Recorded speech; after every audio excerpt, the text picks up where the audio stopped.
Après cette belle transition faite à l'orgue, je salue tous ceux qui continuent de suivre ce pèlerinage par la chaîne YouTube. Nous voici donc à la 5e et à la dernière étape de cette route à travers les sanctuaires du diocèse, puisque après que nous nous soyons rendus chez Saint Vincent de Paul, puis chez Sainte Rita, puis 2 fois auprès de la Vierge Marie, nous voilà en ce 4e dimanche de l'Avent chez Sainte Geneviève, la patronne du diocèse de Nanterre. Ce sanctuaire revêt au moins 3 caractéristiques principales. Tout d'abord, c'est notre cathédrale, c'est-à-dire l'église où est installée depuis 1966 la cathèdre, qui est le siège de notre évêque. Et Monseigneur Mathieu Rouget est le 5e qui assure ce beau ministère pour cette portion du peuple de Dieu qui vit dans le département des Hauts-de-Seine. Deuxièmement,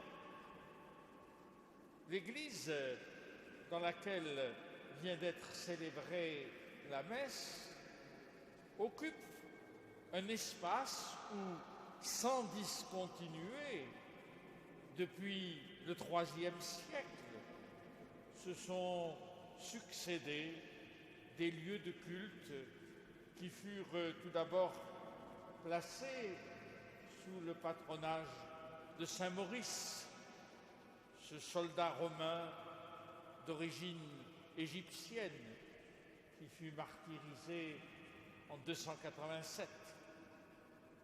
Et enfin, nous savons que c'est la proximité immédiate de la cathédrale que se trouvait la maison natale de Sainte Geneviève.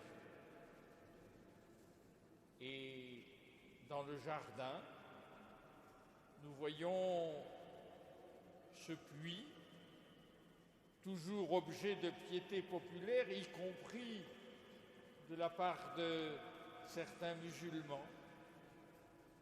C'est là que s'est produit le premier des nombreux miracles qui se sont réalisés par l'intercession de Sainte Geneviève. Avec l'eau de ce puits qu'elle a béni, elle a rendu la vue à sa mère.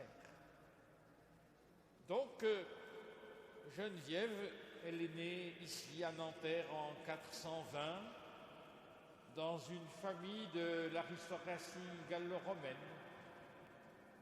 Elle y a vécu son enfance, son adolescence, avant de partir à Paris, dans l'île de la Cité, à la mort de ses parents. Il ne faut pas oublier que nous sommes alors à une époque très troublée, tant au plan politique, militaire, qu'au plan religieux, puisque les hérésies pélagiennes et ariennes menaçaient la foi catholique reçue de la prédication de Saint-Denis 2 siècles plus tôt. Saint-Denis, dont il faut dire que le nom apparaît pour la première fois dans la vie ancienne de Sainte Geneviève, rédigée seulement une vingtaine d'années après sa mort, vers 500. Nous n'avons pas le temps ce matin de raconter toute la biographie, mais il nous faut au moins signaler l'événement en tout point décisif qui s'est déroulé ici même, à Nanterre, alors que Geneviève avait peut-être 7 ou 8 ans. L'évêque d'Auxerre, le célèbre Saint-Germain, fit halte ici, alors qu'il naviguait vers l'Angleterre où il avait été envoyé par le pape pour prêcher contre le pélagianisme et tous ses dangers. Et au milieu de la foule nombreuse qui venait l'accueillir, l'évêque a remarqué une petite fille.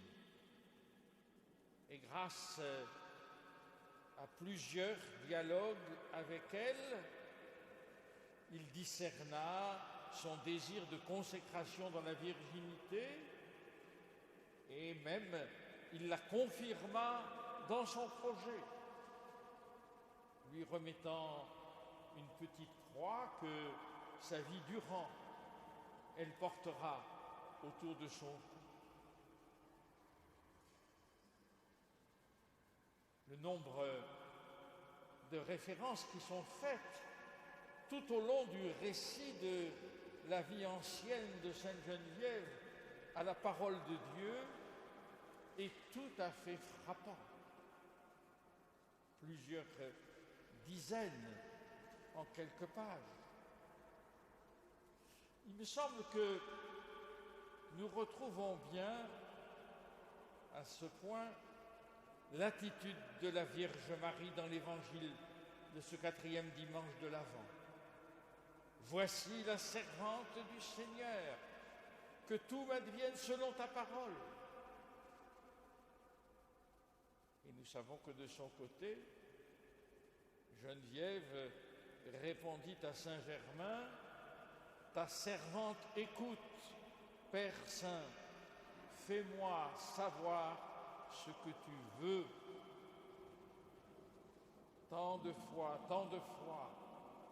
au cours de l'histoire de celle qui est appelée la servante très fidèle de Dieu, elle est intervenue pour le peuple en désarroi.